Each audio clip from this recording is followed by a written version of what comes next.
जम्मू कश्मीर विधानसभा चुनाव के लिए बीजेपी ने घोषणा पत्र जारी कर दिया है और घोषणा पत्र जारी करने पहुंचे अमित शाह ने नेशनल कॉन्फ्रेंस के साथ कांग्रेस के गठबंधन को लेकर राहुल गांधी पर सवाल दागा। अमित शाह ने पूछा कि क्या कांग्रेस नेशनल कॉन्फ्रेंस के एजेंडे से सहमत है। राहुल हां या ना में जवाब दें। कांग्रेस पार्टी को कहना चाहता हूं, क्या इस देश में दो राष्ट्र, दो झंडे, दो ध्वज के नेशनल कॉन्फ्रेंस के एजेंडे के साथ आप सहमत हो या नहीं, वो बताइए। नेशनल कॉन्फ्रेंस के साथ कांग्रेस के गठबंधन पर लाल केंद्रीय गृह मंत्री अमित शाह ने राहुल गांधी से कर दिया सवाल। उस पर भी तुर्रा ये कि जवाब सिर्फ हाँ या ना में होना चाहिए। मौका बीजेपी का संकल्प पत्र जारी करने का था, जहां शाह ने ऐलान कर दिया कि अब जम्मू कश्मीर में धारा 370 की कभी वापसी नहीं होगी।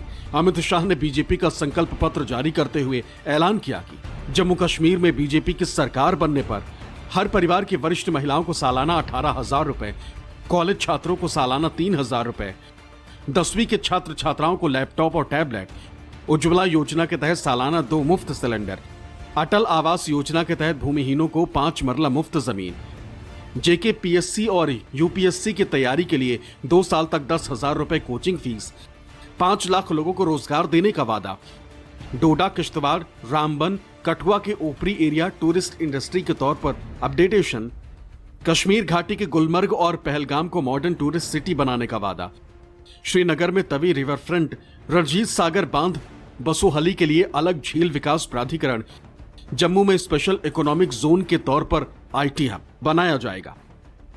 इसके साथ ही अमित शाह ने यह भी ऐलान कर दिया कि अब जम्मू कश्मीर में कभी भी धारा 370 की वापसी नहीं होगी। शांतिपूर्ण, सुरक्षित, विकसित और समृद्ध जम्मू कश्मीर का निर्माण करना। भाइयों और बहनों, ये 10 साल में जो हुआ है, हम काफी मंजिल के काफी नजदीक।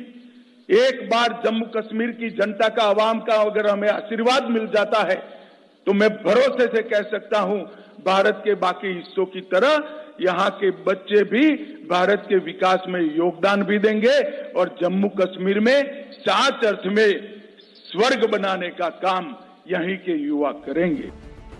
जम्मू कश्मीर में एक तरफ कांग्रेस और नेशनल कॉन्फ्रेंस का गठबंधन होगा तो वहीं दूसरी तरफ बीजेपी अपने सहयोगियों के साथ मैदान में उतरेगी। लेकिन महबूबा मुफ्ती इस बार अलग थलग पड़ चुकी और वो उमर अब्दुल्ला को उनके पिछले बयानों की याद दिला रही। इस सवाल के साथ कि पहले तो कहते थे कि जब तक राज्य का दर्जा वापस नहीं होगा तब तक चुनाव नहीं लड़ूंगा, लेकिन अब उनका रुख क्यों बदल गया।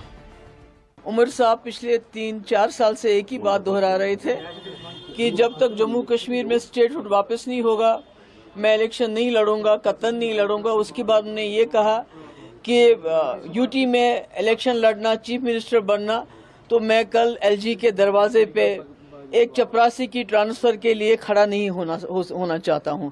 तो आज उन्होंने अपनी वो जो बात को उसको बदल दिया, न सिर्फ एक बल्कि 2-2 जगह से लड़ रहे हैं। तो इससे अंदाजा होना चाहिए कि इनके कॉल और फैल में कितना फर्क है, जो कहते हैं और करते क्या हैं। और यही इन्होंने जम्मू कश्मीर के साथ 1947 से किया है। यूपी में जिस तरह मुसलमानों के घरों पे, दुकानों पे रोज बुलडोजर चलाए जाते हैं, उसका तो परसों सुप्रीम कोर्ट ने उसका जायजा लिया और कहा यह गैर कानूनी है। जिस तरह यूपी में हमारे मस्जिदों पे, दरगाहों पे, हमारे मदरसों पे ताले लगाए जा रहे हैं, वो बात हमसे छुपी हुई नहीं है। जिस तरह आसाम में बीजेपी की हुकूमत में हर बार अगर किसी को जलील करने की कोशिश की जाती है तो मुसलमानों को, वहां जब सैलाब आता है तो कहते हैं ये जिहादी सैलाब है। क्यों? क्योंकि मुसलमानों को जलील करना है। कर्नाटका में जब बीजेपी की हुकूमत होती है तो हमारी माओं को, बहनों को कहा जाता है कि निकाब, हिजाब उतारो, फिर जाओ कॉलेज और यूनिवर्सिटी और स्कूल के अंदर। कांग्रेस और नेशनल कॉन्फ्रेंस ने जम्मू कश्मीर में चुनाव से पहले गठबंधन किया। नेशनल कॉन्फ्रेंस जहां 52 सीटों पर चुनाव लड़ेगी तो वहीं कांग्रेस 31 सीटों पर अपना उम्मीदवार उतारेगी। दोनों पार्टियों ने एक सीट सीपीआई एम और पैंथर्स पार्टी के लिए छोड़ दी है। आसिफ सुहाफ, श्रीनगर, न्यूज़ 24।